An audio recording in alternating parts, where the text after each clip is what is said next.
বিকালে চমৎকার পরিবেশ, সবুজ সুন্দর মাঠ। সেই মাঠের ভিতরে ফুল গাছ লাগানো, গোলাপ ফুলের বাগান। এটা আমাদের অফিসের সম্মুখে ছোট্ট একটা গোলাপ ফুলের বাগান। অসংখ্য গোলাপ ফুল ফুটে আছে, সাথে আছে ছোট্ট একটা ড্রাগন বাগান। প্রচুর পরিমাণে ড্রাগন ধরে আছে, মাশাআল্লাহ।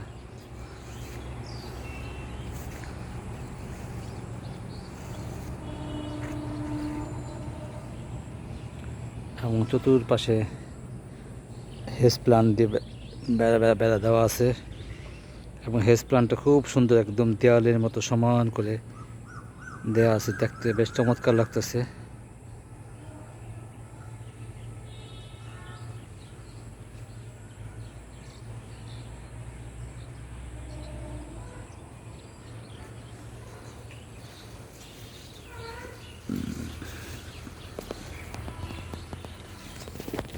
ধন্যবাদ সবাই।